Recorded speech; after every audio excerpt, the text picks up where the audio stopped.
Hello, everyone. Welcome in. We do have a bit of breaking news regarding the Supreme Court decision about the evidence in the criminal case against Alexee Trevizo. Last we all heard, all relevant information and filings had been submitted to the Supreme Court. But alas, just in this past week, a new document was filed by the state. This document was Supplemental Authority. Supplemental authority is essentially when you find a case that is relevant to the issues that you have argued in a motion or brief, you are able to supplement the record with this new authority, the authority being the case law. So the state has found what they believe to be a relevant case that they would like to add to some of their arguments.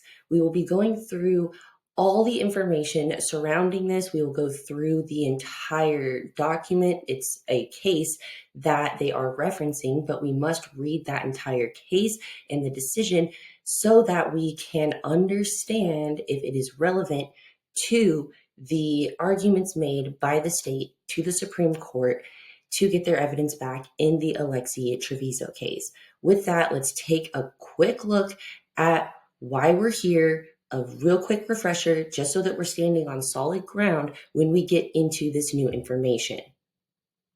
To begin, we must understand that the district judge, the judge that is presiding over the criminal case against Alexee Trevizo, granted a motion to the defense to suppress evidence. So essentially what the state lost was all the statements made in the hospital room and statements made to medical providers. The defense had argued on the basis of HIPAA and Miranda. Eventually, now that it has come to the Supreme Court, the defense has said that HIPAA is not relevant. They have had to give up that argument as it pertains to the medical information. And we have covered that extensively here as to why HIPAA doesn't apply. There are many exceptions, not only within HIPAA, but within the New Mexico state law regarding medical privacy, that when abuse of a child has been alleged, there is no medical privilege,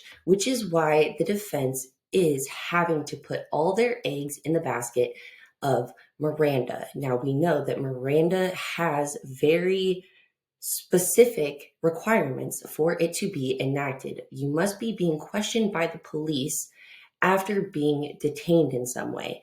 There is some leniency as to what questioning is and what being detained is, which will be very well spelled out in this supplemental authority that the state provided. We will get a very clear picture as to how Miranda applies in situations, especially regarding a situation in a hospital.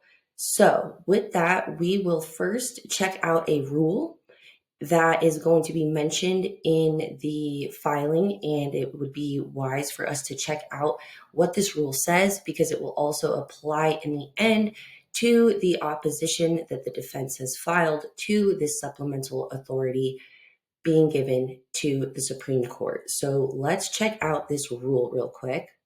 This is the rule regarding supplemental briefs and authorities. It is Rule 12-318-D2, and it states, when pertinent and significant authorities come to the attention of counsel after counsel's brief has been filed or after oral argument, but before decision, counsel shall promptly advise the appellate court clerk by notice and without argument, with a copy to all counsel, setting forth the citations and attaching a copy if available. The notice shall be filed and served in accordance with Rule 12-307. The notice shall refer either to the pages of the brief or to a point argued orally to which the citations pertain. Essentially, this is laying out that you cannot argue why this supplemental authority should be allowed in or not. You are just simply providing the new case that you have found that you would like to be referenced to your arguments and point them directly where those arguments are. And with this, it does appear like the state has followed all of the things they needed to do in accordance with this rule.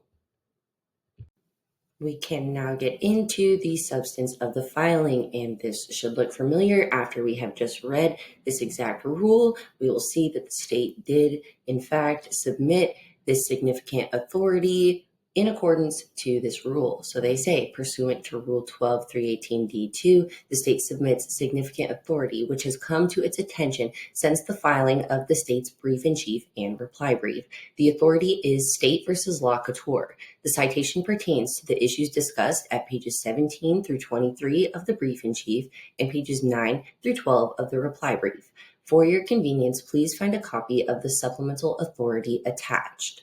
At the bottom of the screen, I have pulled the beginning of each of these two referenced pages from both the brief in chief and the reply brief because it can give us a better understanding of what we're going to be looking for to pull out of this significant authority that has been given to the Supreme Court and found by the state. As you'll see in the brief in chief, this begins their argument on custody, and the state has remained steadfast that Alexee Trevizo was not in custody at the time she made the statements.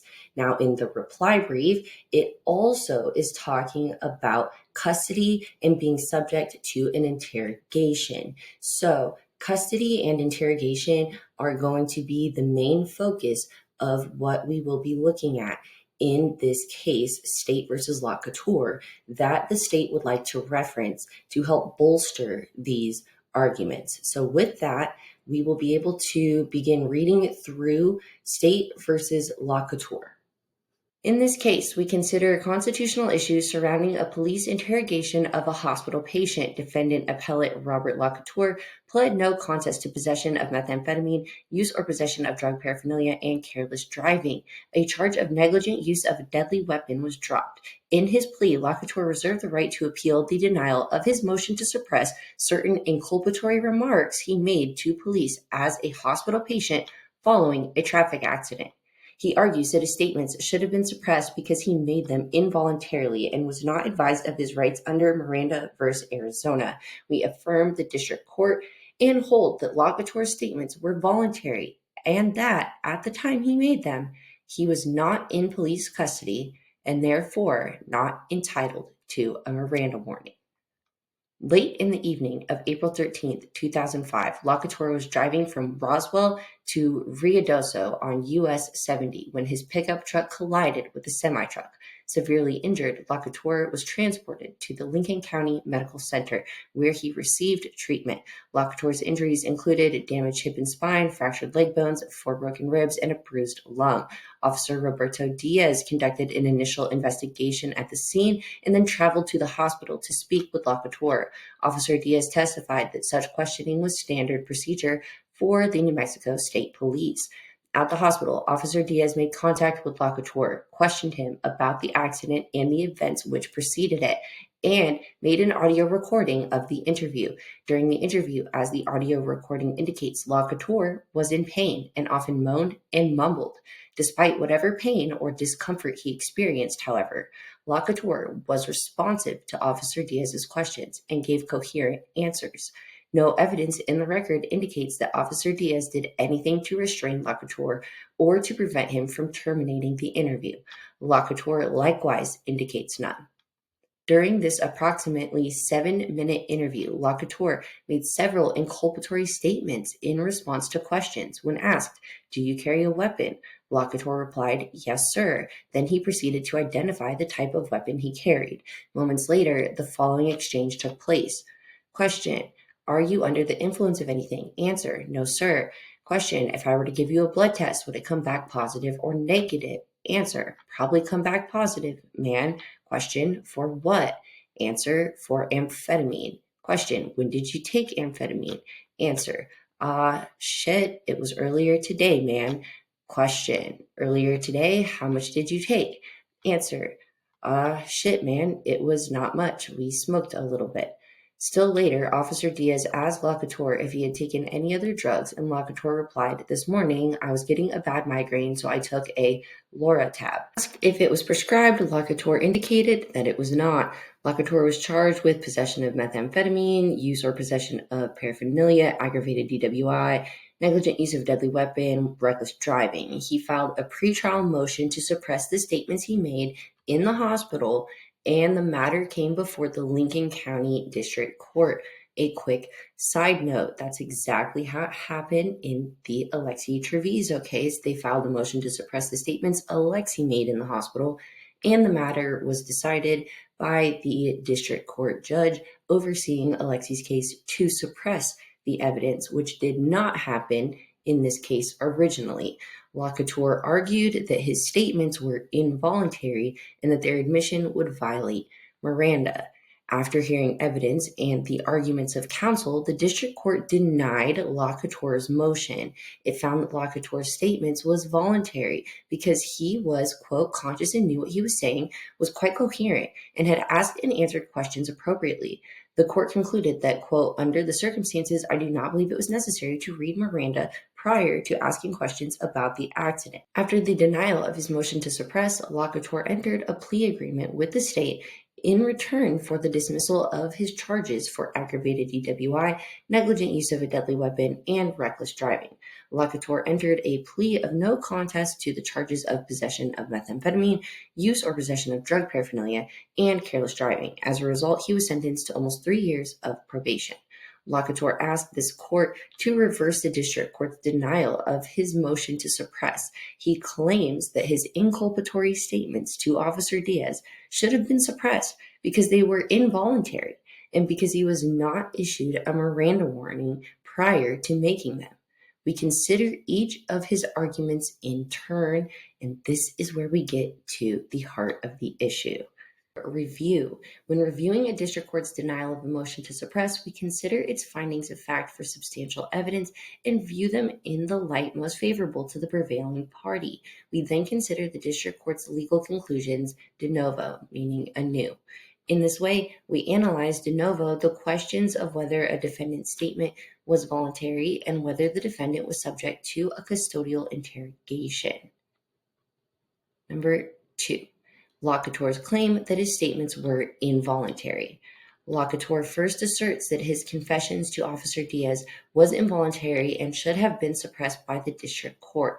In arguing against a motion to suppress, the prosecution must prove that the defendant's statements was voluntary by a preponderance of the evidence. On appeal, we determine the voluntariness of a statement by analyzing the entire record and the circumstances under which the statement was made. The totality of the circumstances provides our guiding light in such analysis. New Mexico defines voluntariness as freedom from official coercion. As stated above, we analyze the totality of the circumstances, but an involuntary statement must also have been made in response to some element of official overreaching by police. Examples of official overreaching include intimidation, coercion, deception, assurances, or other police misconduct that constitutes overreaching. Looking at the totality of the circumstances may require considering the physical and mental state of the defendant as a context affecting what might be coercive and overreaching, what techniques that may be coercive when employed with an injured or medicated subject may not be when dealing with a healthy and unmedicated defendant. Despite his physical condition, LaCouture was responsive to Officer Diaz's questions and was able to answer them coherently. At the time Officer Diaz interviewed him, LaCouture had suffered an automobile crash that caused him various injuries, including damage to his hip and spine, broken ribs, fractured leg bones, and internal bruising. Despite these injuries, LaCouture was able to respond coherently to all Officer Diaz's questions, more often than not providing the required information and occasionally stating that he did not remember. For instance, LaCouture was able to state his vehicle's direction of travel, the highway on which he was driving, his destination, and the city from which he departed. He was able to remember and communicate the evidence of the crash. First, that he saw a semi-truck, and second, that he tried to steer clear of it before the impact. He was able to remember that he carried a gun and that he had taken amphetamines and that he had taken a Loracab. Interestingly, he refused to give the name of the person from whose house he had departed, stating, "I can't tell you that, man. That's my boy, man. I'm sorry." And when asked about where and with whom he had taken amphetamine, LaCouture stated that he smoked them at his house, at the same friend's house, and remained silent about the person's identity. Throughout the interview, LaCouture said yes, sir, or no, sir, several times and cooperated fully with Officer Diaz. Finally, near the end of the interview, after Officer Diaz read the Implied Consent Act, LaCouture even asked, "Could you repeat all that stuff?" These aspects of the taped conversation between Officer Diaz and LaCouture provide substantial evidence supporting the district court's findings of fact. We now turn to the behavior of Officer Diaz. For example, at no time during the interview did he threaten LaCouture, promise special treatment in return for LaCouture's cooperation, physically abuse LaCouture, or engage in coercion of any type. Most of his questions were benign, revolving around the facts of the incident. And although LaCouture never explicitly consented to the questioning, when Officer Diaz stated, "I'm here to ask you a couple of questions," okay, LaCouture did not resist. Officer Diaz also repeatedly made sure that LaCouture understood, and on multiple occasions during the interview, he asked, "Do you understand?" The entire exchange between LaCouture and Officer Diaz lasted approximately 7 minutes. We conclude that LaCouture's mental state, though certainly not that of an uninjured, healthy person, was not so impaired as to transform Officer Diaz's questions into official overreaching. A review of the taped interview, therefore, demonstrates that LaCouture was responsive and capable of coherently answering Officer Diaz's questions. Our review likewise indicates that Officer Diaz's conduct shows no traces of official overreaching due to LaCouture's mental state or Officer Diaz's own actions, as that term is defined in the state or in federal jurisprudence. The record thus provides substantial evidence for the district court's findings of fact. LaCouture's claim that he should have received a Miranda warning. LaCouture next contends that his confession should have been suppressed because he was subjected to a custodial interrogation without first being issued a Miranda warning. In Miranda, the United States Supreme Court held that the Fifth Amendment requires the exclusion of certain confessions when the police fail to notify a defendant of his rights. Such a warning is required only when the police subject a defendant to a custodial interrogation. Police meet the interrogation requirement whenever they expressly question a defendant or expose him to the functional equivalent of questioning. Police meet the custodial requirement in one of two ways. Either the defendant's freedom of movement was restrained to a degree associated with formal arrest, or the defendant was restrained in such a way that a reasonable person would feel not free to leave the scene. The test is an objective one, and the subjective beliefs of the defendant and the interviewing officer are irrelevant. Our appellate courts have never considered whether the interrogation of a hospital patient constitutes a custodial interrogation. We therefore look to other states' authority that has dealt with the issue. Based on the out-of-state authority, the determination that a defendant was subjected to custodial interrogation most often turns on the distinction between circumstantial restraints and direct police-imposed limitations on a defendant's freedom. We're going to skip a lot of this in here, but we will read these little points. This Yarbrough versus State, holding that factors incident to medical treatment, not police, restrained a defendant. And this next one, holding that a defendant who was wearing a neck brace attached intravenously to tubes and lying on a hospital gurney was not in custody. This one says holding that a hospital patient was not subjected to custodial interrogation. This one says, where an emergency room patient was restrained not by police, but by his condition. This one says, interrogation was custodial, where a hospital patient was placed in handcuffs by police prior to questioning. This one is, interrogation was custodial, where defendant was detained by hospital security guards prior and during questioning. And this last one is, interrogation was custodial, where defendant was detained by police at a hospital. On the record before us, we find little evidence to support the notion that LaCouture was subjected to a custodial interrogation. His inculpatory statements were made prior to being placed under formal arrest, and though he had experienced serious physical injuries and was apparently in a great deal of pain, LaCouture was never placed in handcuffs, and the record indicates at no time which he and Officer Diaz engaged in physical contact of any kind. Officer Diaz questioned LaCouture in a public place, as indicated by the ambient noise on the interview tape. Finally, Officer Diaz never antagonized LaCouture or applied aggressive tactics to elicit the conversation. Nevertheless, LaCouture asserts that despite the absence of any police-imposed restraints on his freedom, he was still subjected to a custodial interrogation because his injuries confined him to the bed and rendered him unfree to leave. He was surrounded by antagonistic forces and techniques of persuasion, and he asked for a lawyer, and he was told that he did not need one. These arguments failed to persuade us. First, as outlined in the cases above, the fact that LaCouture was restrained by injuries and medical accoutrements warrants a little consideration. LaCouture was exposed only to circumstantial restraints, and as stated above, the record indicates no action by Officer Diaz to restrain him. Second, Officer Diaz's conduct can hardly be interpreted as antagonistic. Through the interview, Officer Diaz conducted himself in a professional manner, thanked LaCouture repeatedly, and asked him if he understood on several occasions as to LaCouture's alleged techniques of persuasion. We remain unclear on exactly what that means. LaCouture provides no examples, and we reject it. Harsh. Third, that LaCouture requested and was denied a lawyer does not transform his non-custodial interrogation into a custodial interrogation.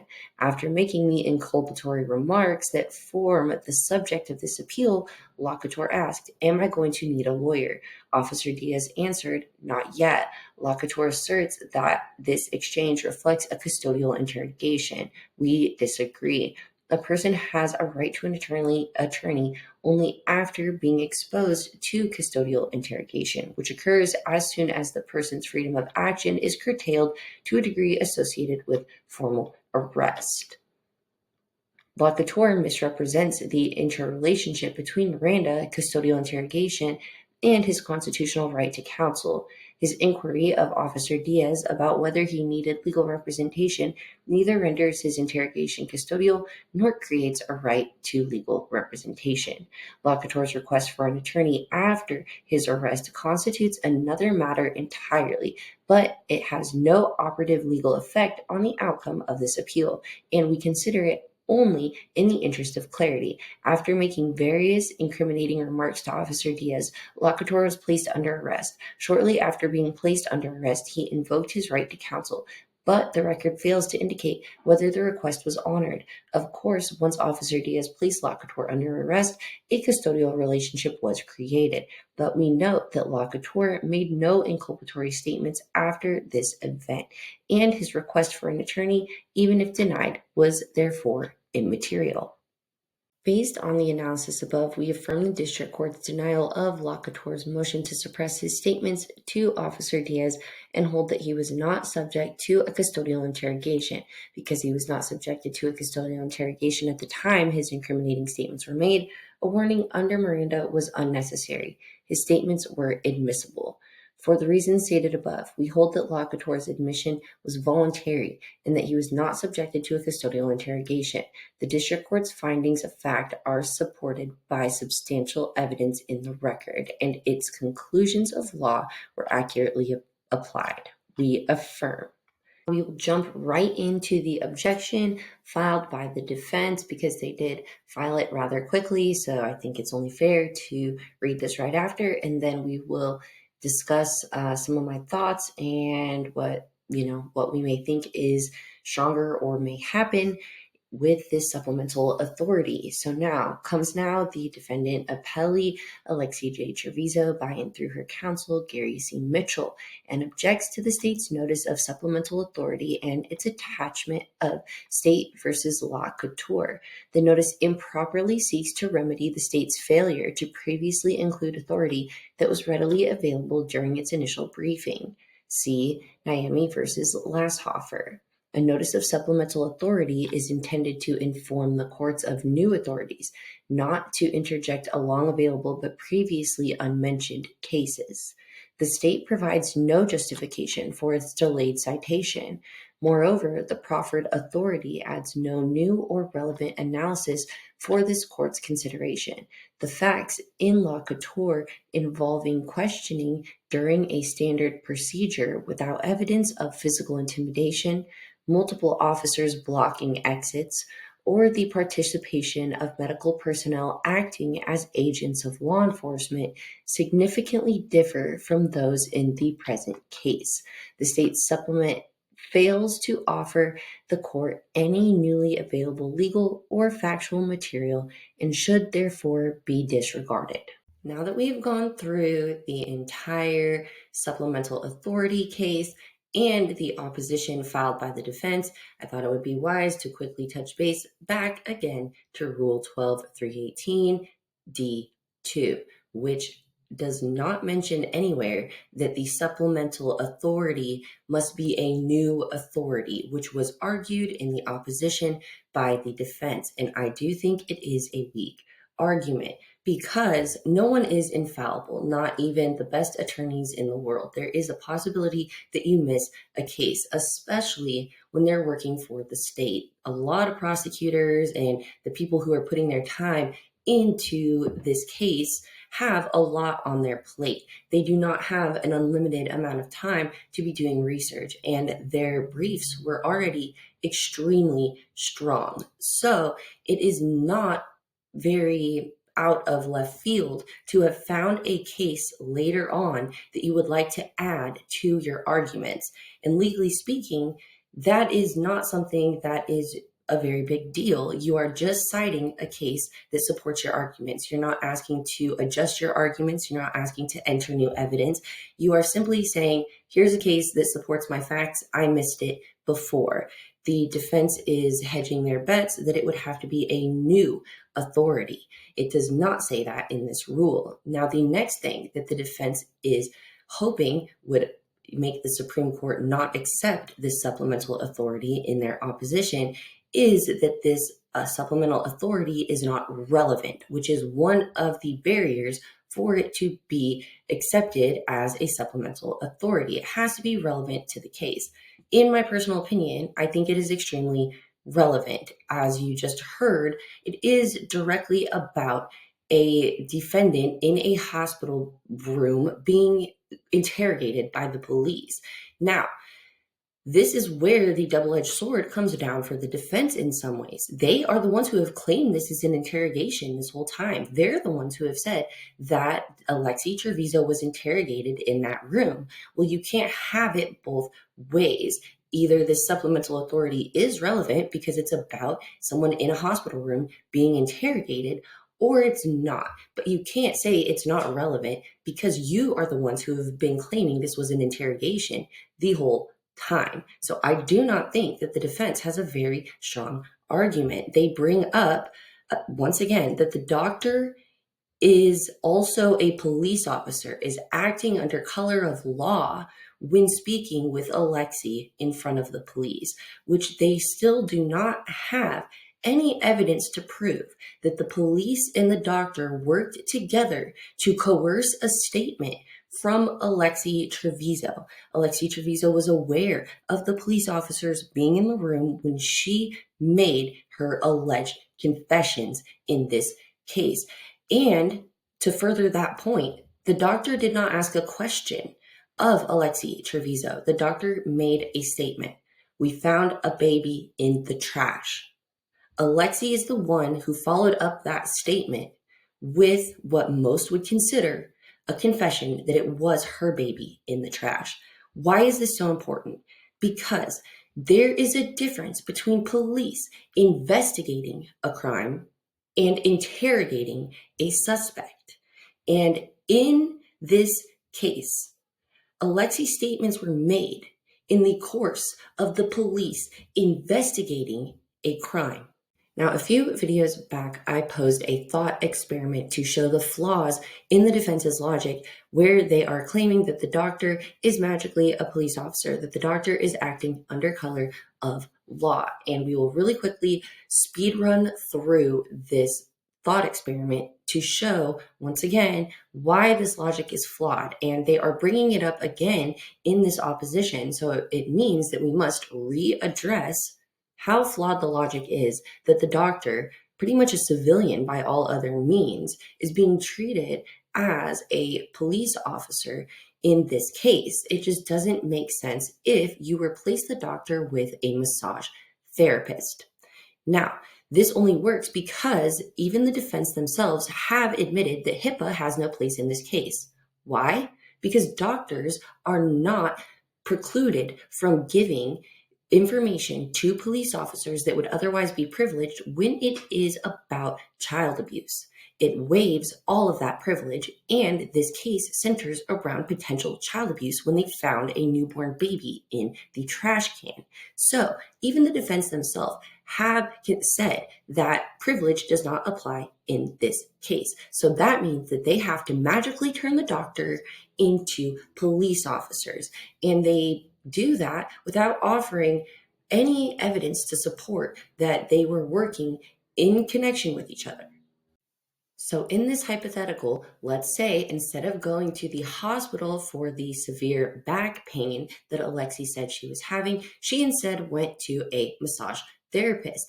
And throughout the course of that massage, Alexee leaves and goes to the bathroom for an extended period of time. She comes back from the bathroom and leaves a trail of blood and a bloody bathroom. The massage therapist is unaware that anything severe has happened to Alexee Trevizo. Alexee Trevizo goes back on the massage table and keeps getting a massage. The blood that Alexee Trevizo was experiencing in the hospital would also have been happening if she just gave birth at a massage therapist bathroom. So she's bleeding on the massage therapist table. The therapist gets freaked out, and Alexee Trevizo says, "It's just my period." But the massage therapist realizes this is way too much blood for it to be a period. The massage therapist leaves the room to go get their manager, at which time they realize the manager and the coworkers have already found a dead baby in the trash after Alexee Trevizo went in there, and they had found it because they were cleaning up the blood that was left behind. The police had been called, and they are on their way. They show up quickly, just like they did in the Alexee Trevizo case. The massage therapist takes the police to Alexee Trevizo's massage room and proclaims, just as the doctor did, "I'm sorry, we found a dead baby in the trash." Alexee Trevizo then makes the same statements that she made in the hospital room in front of police. There would be no argument for privilege, and there would be no argument for Miranda. No one was working in connection with each other. So when it comes to the defense having to have pulled this fantasy land out of nowhere, saying that the doctor and the police were working in connection to interrogate Alexee rather than investigate a potential crime, that thought process could not be applied to any other situation in our society, not even with people who are required to report potential child abuse to the police, such as teachers and doctors. And that still does not make them acting under color of law with what they do. And in fact, in this case, the doctor was not hoping that the police would be arresting Alexee at that time. The doctor was in fact trying to mitigate the arrest that was potentially going to happen of Alexee Trevizo by telling the police officers that her main priority was getting Alexee Trevizo airlifted to a better quality hospital that could deal with what had happened. So their argument is not strong when taken in with the totality of the circumstances. Now, The second part of their argument that they mention in the opposition to the Supplemental Authority is their essential custody by intimidation argument, by stating that simply because there was police present in the room with Alexee when she made these statements, that is custody. Now, wouldn't that be a perfect world? Because everyone in the legal world knows, don't talk to the police, never talk to the police. But there are these fine lines where when police are investigating and they aren't interrogating you, anything you say in front of them is still something that can be used against you. And that has still been ruled as able to be used against defendants and not against their Fifth Amendment right or the need for a Miranda warning consistently. That may feel like a gray area for people because you would say, hey, anything I say in front of the cops should be having a Miranda warning. And that's why I said earlier, this would be in a perfect world for how a lot of people see things. But when police are simply investigating and not interrogating, your statements can be used against you without Miranda warning. So, with that being the standard, the supreme authority that has been decided on multiple times, it was very out of left field that this case had this evidence suppressed in the first place. So they are holding on to the idea that Alexee Trevizo was in custody by intimidation, by police presence alone, intimidated her frail little mind so much that it caused her to be coerced into a confession. These arguments are not strong. They register to me as a fantasy land. That's just my opinion, but you have to really view the evidence that we've all seen and take it as a custodial interrogation via the police through the doctor, and that Alexee was in custody just because police were there, before police have even said a word to her. But the doctor not asking a question is an interrogation of Alexee, who was in custody. And they needed to add in that a police officer was blocking the door, which, according to the body cam footage, does not appear to be the case at all and appears to be a potential misrepresentation of the presence of police. The police were not trying to evade or block an escape for Alexee so that she couldn't evade this arrest that was coming up. That was not what was happening whatsoever. They just came in the room as they were investigating a potential crime. They did not attempt to restrain Alexee and force her to make any statements or ask any questions of her. And on the police body cam footage, you can see Alexee look directly at the police, directly into their body cam footage. And to be completely honest, the footage, when slowed down, is shocking.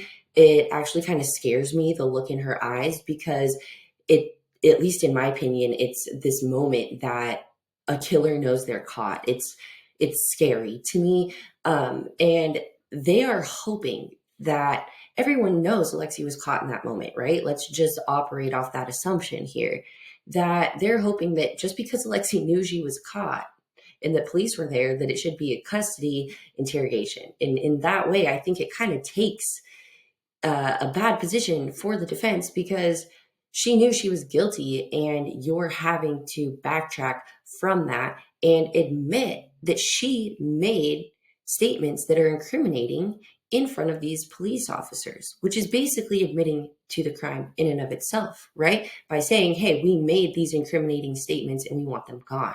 Why are they incriminating? Because Alexee took accountability for putting the baby in the trash before being asked any questions by anyone.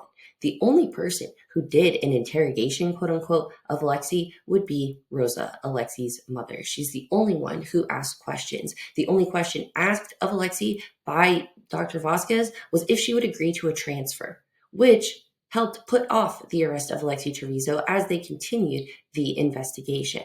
So with that, I do not buy the arguments made by the defense in totality, and I do not think that they put together a strong enough opposition to the Supplemental Authority. And with that, we will now review what was strong about the supplemental authority and what we've learned that the Supreme Court could be referencing when they are taking into account this argument by the defense, the custody by intimidation, and how this interrogation went down according to the defense. Is it based in reality or is it based in their fantasy land, in my opinion?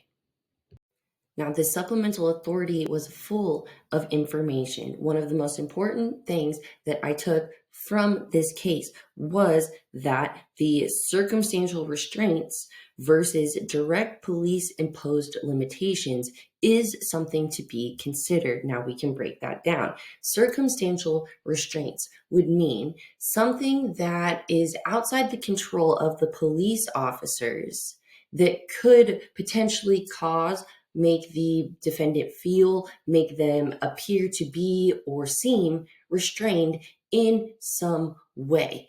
So let's think of the ways in Alexee Trevizo's case that she could potentially feel restrained. She could potentially feel restrained by having to speak to the doctor or listen to the doctor. Now, that is a psychological, mental restraint that Alexee Trevizo felt. Now, if I'm trying to think along the lines of the defense further, the circumstantial restraint that Alexee could have felt could have also been that if she does not talk to the doctor right now, this life-saving measure might not come. And that would be the hospital that she needed to be transferred to and agreeing to that transfer. But before Alexee Trevizo is told about the life-saving measures or the potential transfer needed, Alexee Trevizo admits to baby Alex having been her baby. So with that, I do not think that the circumstantial restraints that are within Alexee's own mind will be enough to be considered custodial interrogation. Now, from there, direct police imposed limitations. I have always tried to remain extremely fair and honest in this case. And as we've said time after time, that once the police say Alexee's not free to go, they should be giving her the Miranda warning. That is when the Miranda warning would apply. Before that, it's all fair game based on investigating a potential crime.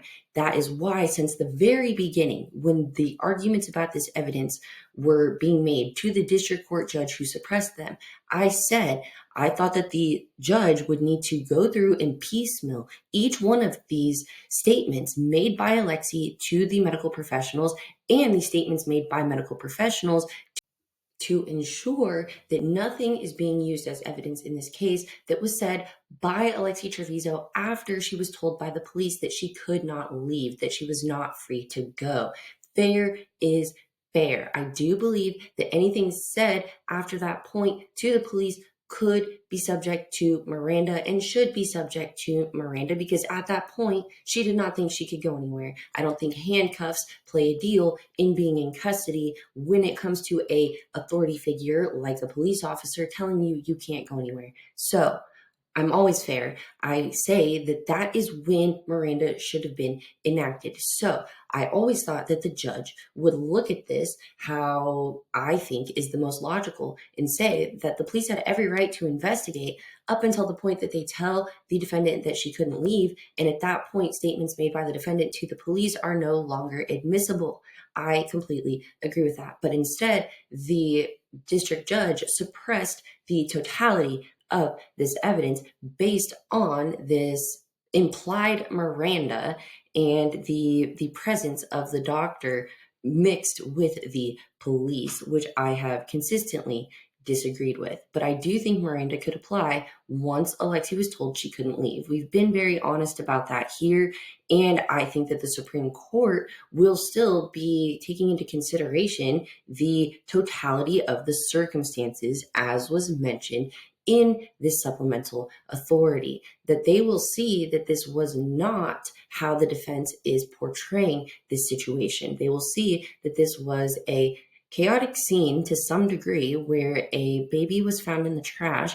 The hospital staff are now balancing having to report a crime and secure life-saving help for the mother who just put her baby in the trash can and did not tell anyone at the hospital that could have helped save that baby that there was a baby born. That defendant then went on to let the doctor investigate what could potentially be going on with their patient, and never mentioning the significant medical information necessary for the doctor to make the proper diagnosis until the doctor had to be informed after the cleaning staff found the baby. With all this being said, I don't think that the doctor was acting as a police officer, and I don't even think for means of HIPAA, which doesn't apply in this case, but does potentially apply in the civil case, I don't think that there is any medical privilege to be applied anywhere, because I do not think that the patient was accurately seeking medical treatment, which is one of the foundations for the medical privilege in the first place. So there are holes all over these arguments for the defense. And in this case, the totality of the circumstances do not show restraint placed on the defendant by the police officers at the time of the inculpatory or incriminating statements. There was no question asked before the incriminating statements were made. In fact, only a statement was made, and then an utterance was made by the criminal defendant themselves without prompting. Alexee never had to take accountability for baby Alex. She could have continued to deny. She could have went silent. She is the one who, as a grown adult in the United States, had the choice to speak in front of the police or not. And since I do not believe she was in custody at the time that she made the utterances about baby Alex and how he was left, I do not believe that those will be excluded by the Supreme Court. I do think that they will more likely than not accept this supplemental authority. It's not out of left field. This happens, and it's more common to accept supplemental authority based on its relevance. And as we read, I think it is very clear that this is a very relevant case, mainly because the police show up from an accident and begin to actually question a suspect in the hospital. In Alexee's case, that's not what happened. The police show up to the hospital and are investigating a crime, and the suspect made admissions. In this case, the one argument that the defense has that they are hoping changes the course of how this evidence is looked is that the doctor invited the police into Alexee's room. Now, the basis for inviting the police into Alexee's room would have to be proven to have been to elicit a confession for Miranda to apply. There is no such evidence. The doctor did invite the police into Alexee's room, but there was very likely an immediate threat to herself or others and potential child abuse, which is required by law for the hospital to report. So when it comes to inviting police into Alexee Trevizo's room, it was not for purposes of interrogation. The doctor clearly states to the police officers, before you do anything, I need to make sure that she will agree to be transferred for this life-saving procedure. And at this point, in everyone in the hospital's mind, Alexee had not been honest about anything. She was shoving off any idea of baby or pregnancy. So from the doctor's perspective, she was hopeful that Alexee would agree to a transfer to save her life. She was not hopeful that Alexee would be agreeing to a crime or admitting to confessing to a crime, especially with Alexee's confession not meaning anything when you have the video evidence, when you have baby Alex's DNA, which will come back matching Alexee Trevizo's DNA. There isn't a need for this confession based on the other evidence. So with that, the assumption that the doctor and the police officers worked in cahoots with each other to coerce a confession from Alexee Trevizo is simply not what the totality of the circumstances presents in this case. I am still extremely confident and hopeful that a majority of this evidence will be returned to the state based on no medical privilege applying before the police arrive because of the crime that was eventually committed. All of the statements made to the hospital staff are therefore witness statements to a crime, not privileged medical statements made by a patient. And the law is very clear on that. I also think that they will get the confession back made by Alexee in her hospital room because Alexee made it in full view of the police officers who did not request that she confess to anything. They did not ask her any questions. In fact, no one asked questions. The only question asked of her by either the police or the doctor was if she would agree to the life-saving transfer that she herself was putting off by not telling anyone that a baby had been born in the bathroom. Since there was an opposition to the supplemental authority being given to the Supreme Court, I will update you if for some reason the Supreme Court rejects being able to take into consideration the case that we went over as supplemental authority today.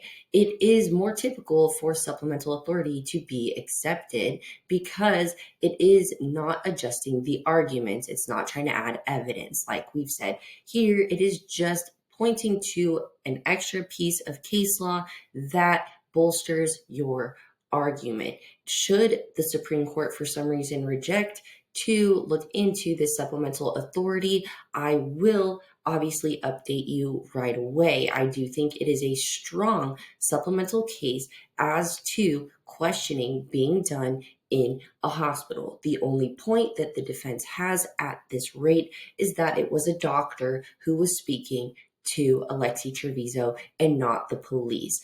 But they also are the ones arguing that Miranda applies based on the doctor speaking to Alexee Trevizo. So if we're going based off the standard for Miranda being applied and the arguments that the defense has put forth, this case severely undermines the idea that Miranda happened. Because should we pretend that the doctor was a fantasy police officer in this case, no one was questioned. They were involuntary inculpatory statements made by Alexee Trevizo. And the only person who did anything close to an interrogation was Alexee's own mother in that room. And even then, no one's arguing that Rosa was a police officer. Why? It would be the same thought process that any statements asked in front of the presence of these police officers vicariously is some form of restraint. And by that, Alexee was being interrogated by the police via Rosa. Their arguments are a bunch of nonsense, in my opinion. I try to hold back some of my harsher thoughts on the quality of the legal arguments in this case, but realistically, I do not think it's worth the paper it's written on. It is just nothing. They don't have a solid argument because at the rate that they are arguing what they are putting forth, anyone in the presence of police officers talking to a potential suspect could become a police officer at any given time and be subject to Miranda. And like I said before, that would be in a perfect world for criminal defense. Everyone would love if that was the case because a whole lot of statements would get suppressed. But unfortunately, that's not the way the law works now, and that is due to people's statements being able to be used against them unless they are coerced by a police officer. If you are willing to say these statements to other people, you have now put them on some form of a record, and those statements can be relayed either to a police officer or in front of a police officer without Miranda being needed. So with that, I will keep you guys updated on any news that comes out in this case, and I'll try to do it as quickly as possible. and we will never let it stop. Justice for baby Alex. Thank you so much if you've made it this far in this video. If you have any comments, questions, or concerns, please leave them down below and I'll get back to you as soon as possible. And I do genuinely enjoy the conversation. If you're interested in following cases like the Alexee Trevizo case to trial, please subscribe as I'll be covering it all along the way with a legal focus. It's your Go Friday. I'll see you in the next video. Okay, bye.